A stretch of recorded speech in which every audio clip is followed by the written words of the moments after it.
Okey, Assalamualaikum ya, salam sejahtera dan salam kuasa ketiga. So jika audio jelas boleh tolong maklumkan kepada saya, share ramai-ramai dan sertai Telegram saya ya, Regi JC Rita Udin ya.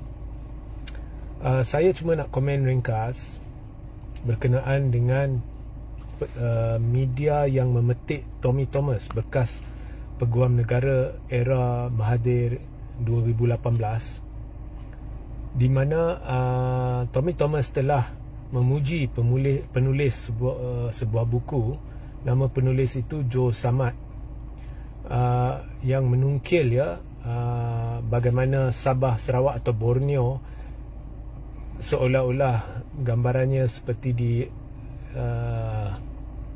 dilayan dengan cara yang tidak betul dan sebagainya, berasaskan kepada kontrak sosial atau kontrak social contract. Dan di dalam komen Tommy Thomas yang memuji Sabah dan Joe Samad itu, Tommy Thomas telah memberitahu bagaimana apa yang dilakukan oleh pemimpin-pemimpin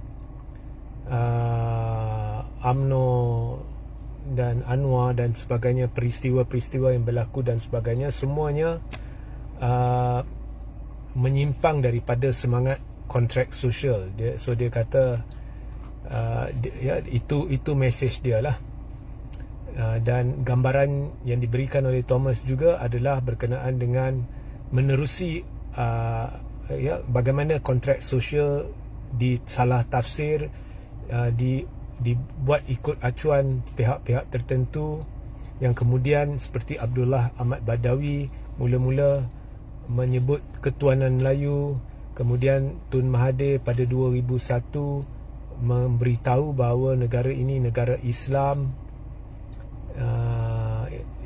dan sebagainya. Ini semua bukannya apa yang dikehendaki oleh kontrak sosial. Okey, so itu komen Tommy Thomas.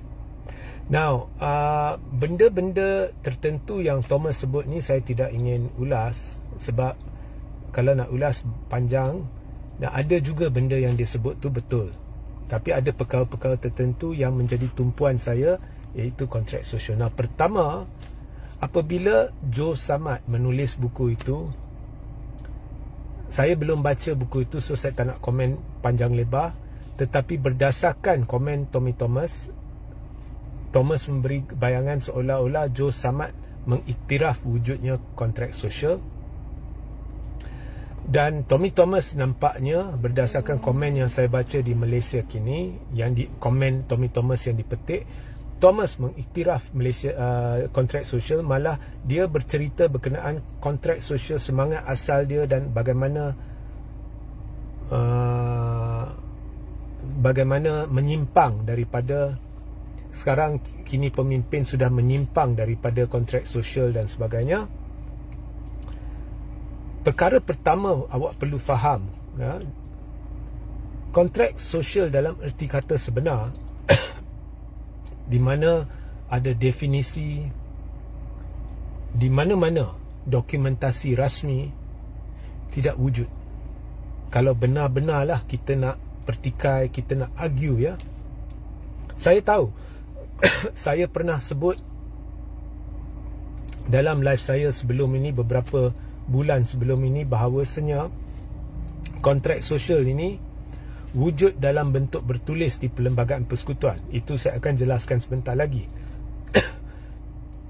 Tetapi kalau benar-benar kita nak cerita dari sudut fakta atau auta, maka kita perlu berpandu kepada satu dokumentasi di mana ada tertakrif secara rasmi kontrak sosial sebagai kontrak rasmi di dalam masyarakat Malaysia, sistem pentadbiran maupun penubuhan Malaysia and whatever lah, berkaitan dengan politik maupun negara atau masyarakat di negara ini, atau pentadbiran atau sistemnya dan sebagainya.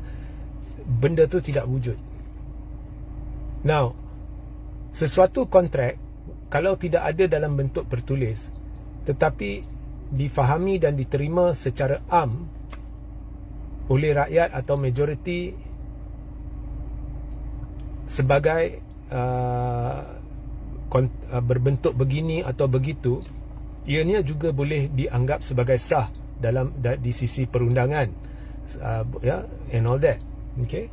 Tetapi memang secara bertulis bahawa inilah kontrak sosial tidak wujud, malah undang-undang tertinggi negara iaitu perlembagaan tak ada istilah kontrak sosial. So itu pertama kita kena faham.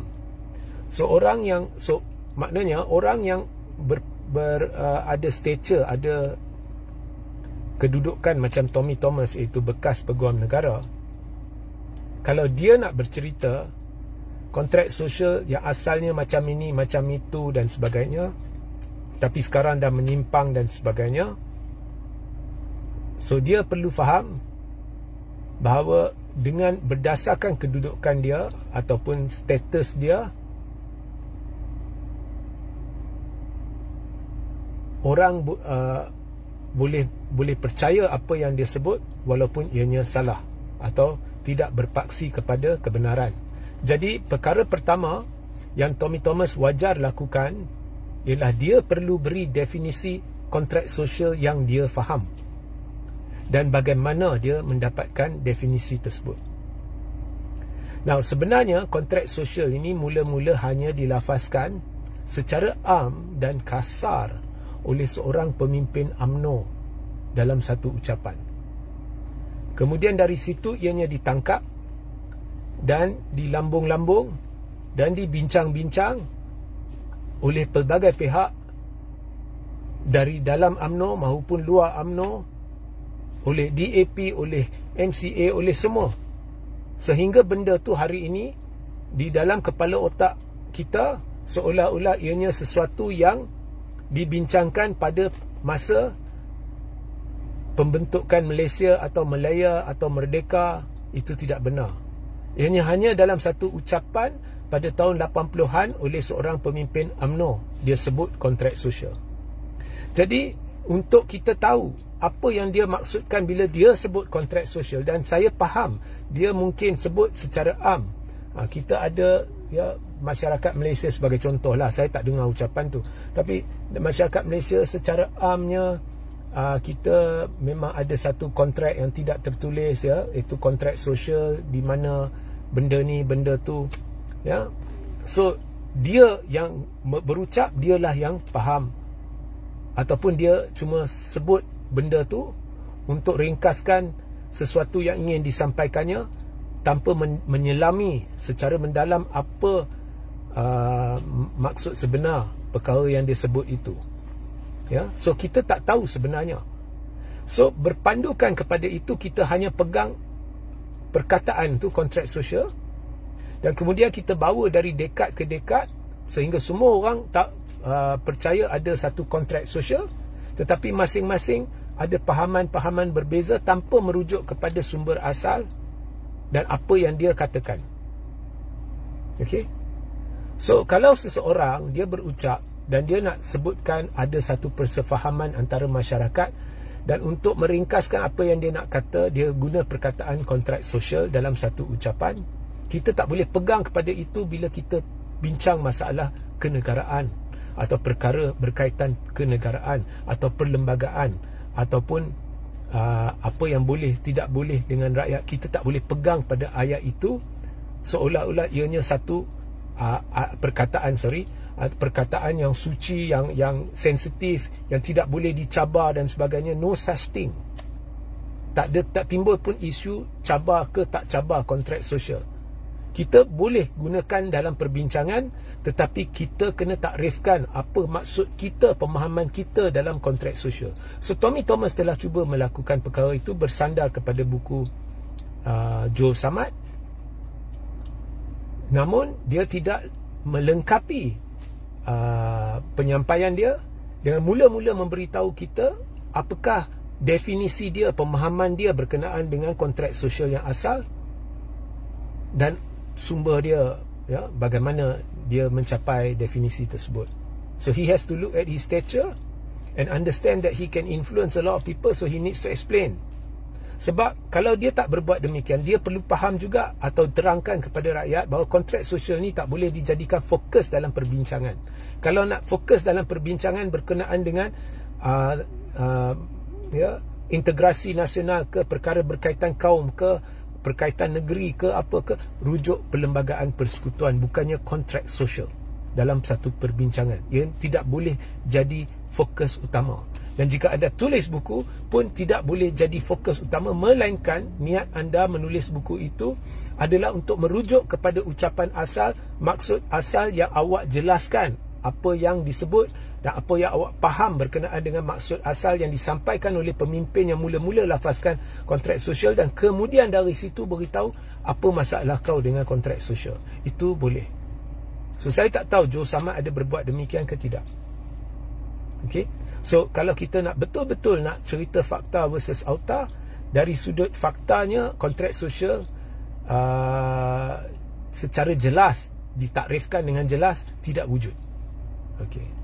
Namun pemahaman saya kontrak sosial, ya, jika orang nak sebut kontrak sosial, pemahaman saya ialah satu persefahaman yang dicapai, ya. Barangkali orang yang melafazkan kontrak sosial itu dia merujuk kepada pembentukan Malaysia. Itu saya tidak tahulah.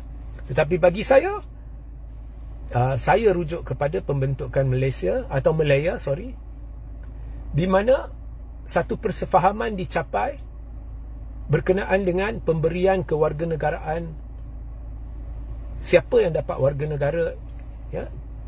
Mereka dah duduk sini, contohnya China yang datang ke sini, India dan sebagainya, dapat warga negara dengan syarat apa? Bahawa mereka menerima bahawa Islam agama persekutuan sebagai contoh, berkenaan bahasa Melayu, berkenaan peranan agung, dan juga agung dipertanggungjawabkan untuk menjaga apa-apa, ya, sebagai ketua agama Islam dan sebagainya. Hak istimewa orang-orang Melayu dan penduduk asal, dan agung juga dipertanggungjawab untuk menjaga hak istimewa orang-orang Melayu dan penduduk asal atau penduduk asal. Semua itu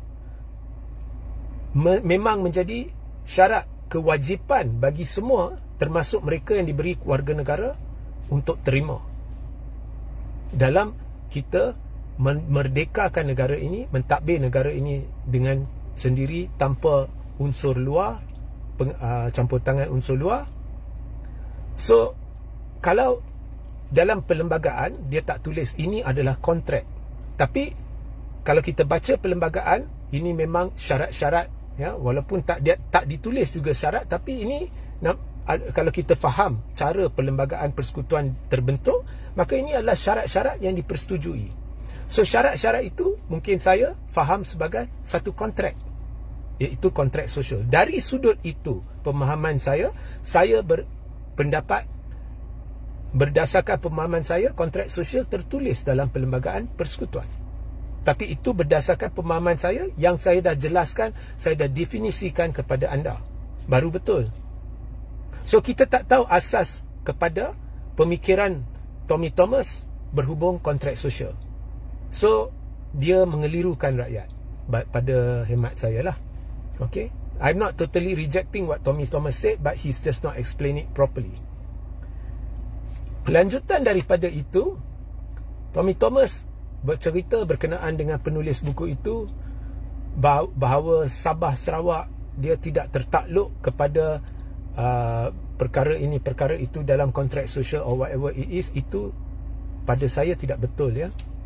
Apabila Sabah Sarawak menjadi sebahagian daripada Malaysia, dia ada perjanjian Malaysia, dia adalah partner, equal partner, whatever, itu semua kita terima. Tetapi dalam menjadi equal partner, Sabah Sarawak juga tertakluk kepada perlembagaan persekutuan yang sama dan mengiktiraf perlembagaan persekutuan sebagai undang-undang tertinggi negara. Dengan itu, segala peruntukan perlembagaan kini Sabah dan Sarawak juga perlu turuti. Maknanya secara langsung dan tidak langsung kontrak sosial terpakai untuk Sabah dan Sarawak. Yang saya maksudkan, yang saya jelaskan tadi, terpakai untuk Sabah dan Sarawak. Semua, termasuk syarat dan sebagainya, semua terpakai. Kerana tidak ada peruntukan dalam perlembagaan sebagai contoh dalam hak istimewa dan sebagainya. Ada pengecualian berkaitan dengan Sabah dan Sarawak yang menyatakan bahawa perkara ini, perkara itu yang berkaitan dengan yang saya sebut tadi kan, hak istimewa dan sebagainya. Sabah dan Sarawak tidak tertakluk atau terkecuali dan sebagainya, tidak ada, tak wujud. Okey, so jangan bincang. Saya tak kata Tommy Thomas bincang lah, tapi saya juga belum baca buku itu. Tetapi jika gambaran diberikan bahawa Sabah dan Sarawak tidak tertakluk sepenuhnya kepada kontrak sosial atau tak ada kaitan dengan kontrak sosial, maka saya nak tahu pemahaman awak berkenaan kontrak sosial. Kalau pemahamannya seperti yang saya jelaskan tadi, maka that's bullshit. Sabah dan Sarawak tertakluk sepenuhnya kepada kontrak sosial. So Tommy Thomas perlu jelaskan asas kontrak sosial yang dia faham. Maksud asasnya, dari mana dia dapat asas itu. Apakah pemahaman dia berhubung dengan kontrak sosial. Dia perlu jelaskan secara terperinci. Okay. So lebih baik jangan sebut kontrak sosial. Nak cerita benda-benda berkenaan dengan sama ada Sabah Sarawak dianaktirikan ke, pemimpin dah berubah dari asas kepada pembentukan Malaysia dan sebagainya, rujuk Perlembagaan Persekutuan, tak payah sebut kontrak sosial. Kerana itu hanya satu ucapan oleh seorang pemimpin UMNO pada 1980-an dan kita tak tahu dalam kepala otak dia apa yang berlaku. Jadi jangan agung-agungkan perkataan kontrak sosial ni tanpa memahaminya dengan mendalam. Ya, strictly speaking, secara bertulis dia tak wujud. Satu definisi yang semua orang boleh rujuk, tak wujud. Ya, okay. Now,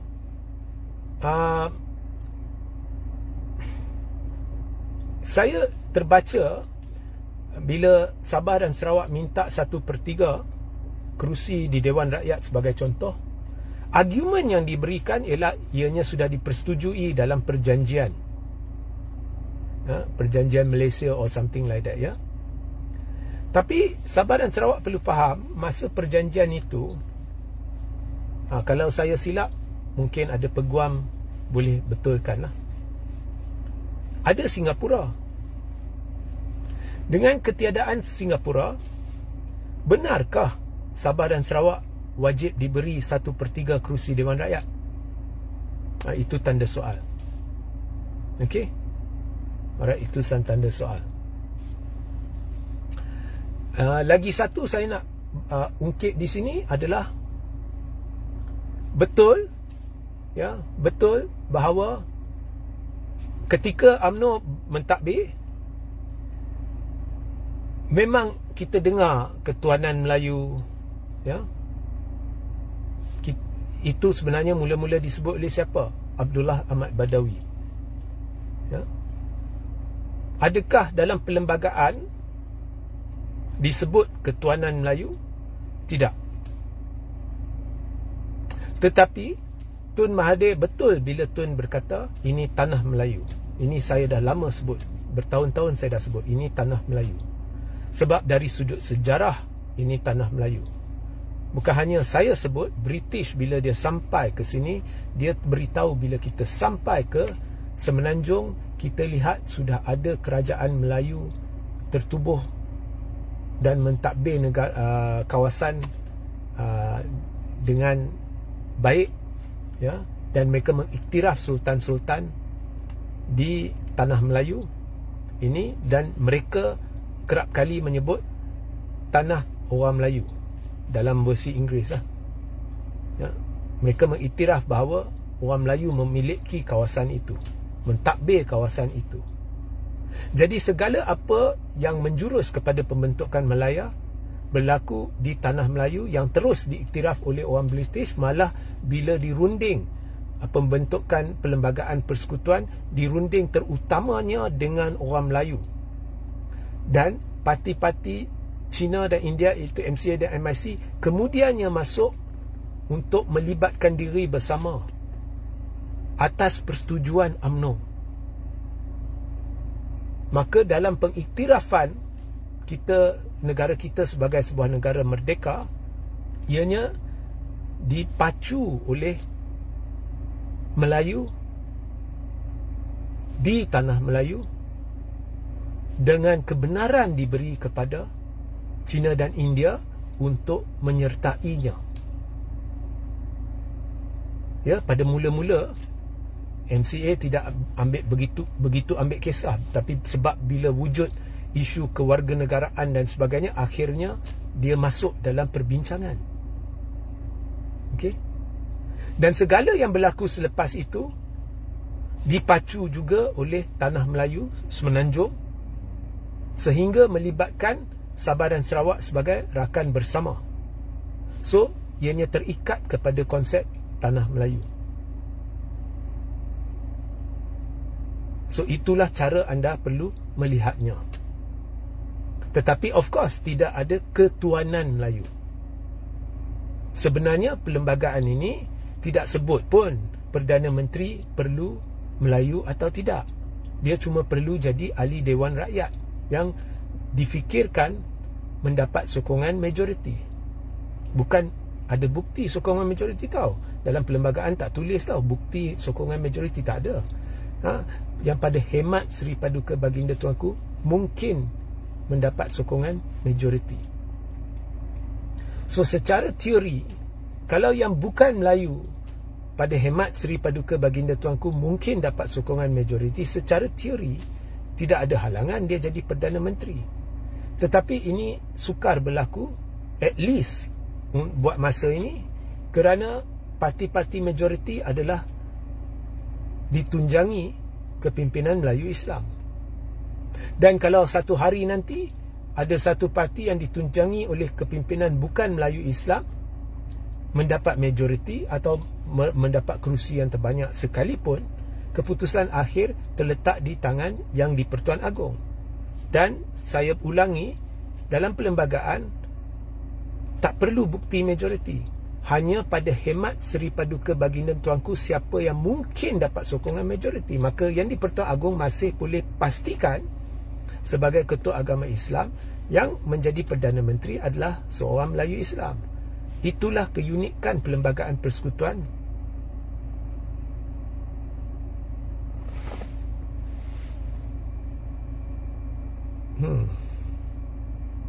Macam ada makhluk pula. So anyway, itulah keunikan perlembagaan persekutuan, ya, di mana sekalipun ada satu parti, orang itu bukan Melayu, parti dia dapat kerusi terbanyak, dia bawa bukti, macam Muhyiddin bawa bukti 115 SD sekalipun, dia tak perlu dilantik sebagai Perdana Menteri. Ianya semua kuasa budi bicara mutlak yang di Pertuan Agong. Ya. So bagi mereka yang mempertikai masa Muhyiddin kan, saya ceritakan yang di Pertuan Agong, sebenarnya anda tak perlu ada bukti.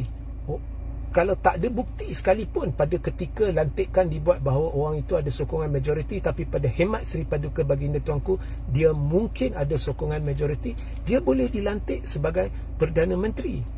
Seperti yang berlaku. Jadi orang kritik, jadi buat apalah, tak adil lah Muhyiddin ada 115. Tapi kau tak fikir jangka panjang. Cuba kau fikir satu hari nanti,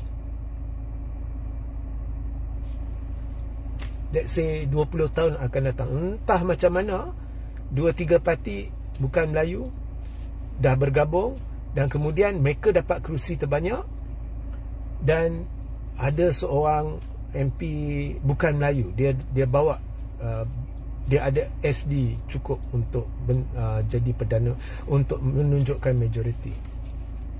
Kalau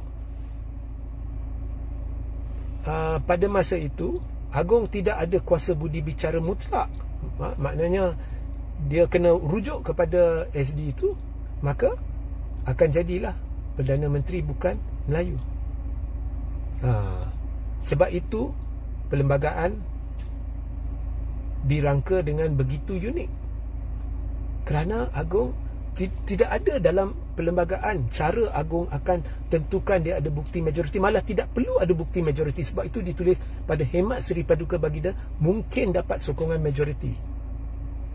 Mungkin itu bukannya pada ketika orang itu menghadap Yang Agong. Ia boleh jadi selepas dia dah dilantik, kemudian akhirnya semua MP sokong dia. Seperti mana yang berlaku dalam kes Anwar. Anwar tidak ada sokongan majoriti, tapi akhirnya semua MP sokong dia sebab Agong dah lantik dia. Dan ini terbukti menerusi undi percaya di Parlimen. Ya. Baru orang Melayu yang kritik bila Agong tidak melantik Muhyiddin akan buka mata dan sedar selepas dengar ini, oh, benda tu sebenarnya memelihara hak istimewa orang Melayu. Kau kena fikir mendalam, kau kena lihat jangka panjang, baru awak faham betapa hebatnya Perlembagaan Persekutuan. Okey. Now, Thomas juga ada sentuh berkenaan dengan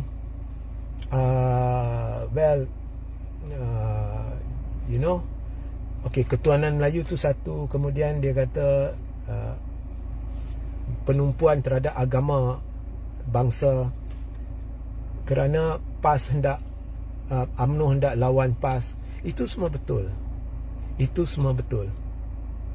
I mean, bukan saya nak memihak kepada Tommy Thomas, but he's speaking a fact. UMNO, sebenarnya saya cerita dalam live saya semalam perjuangan agama, bangsa dan negara.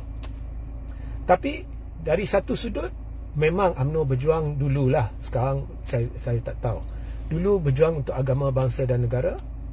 Tetapi dari satu sudut dia jaja juga agama, bangsa dan negara kerana banyak kenyataan-kenyataan yang lampau telah dibuat, dan ini telah menimbulkan persengketaan lanjut antara parti bukan Melayu di pembangkang dengan UMNO. Pemimpin-pemimpin tidak sekali-kali mencari penyelesaian untuk memecahkan benteng pemisah antara kaum-kaum di Malaysia untuk mencapai integrasi nasional dalam erti kata sebenar. Tidak pernah ada usaha komprehensif yang mereka kaji dari sudut pendidikan dan dari sudut macam-macam dasar dan sebagainya untuk mencari penyelesaian supaya di jangka panjang tidak akan ada lagi sifat perkauman. Mereka tidak pernah buat kerana modal parti-parti di negara ini adalah perkauman. Dan UMNO pada ketika itu juga diancam oleh PAS kerana PAS juga parti Islam, ya, dan dia juga agama, bangsa dan negara, tapi kelebihannya ada pada dia sandarkan kepada perjuangan Islam. UMNO sandarkan kepada perjuangan bangsa. Tapi yang peliknya, Melayu semestinya Islam. Jadi PAS dan UMNO sebenarnya sepatutnya bersama.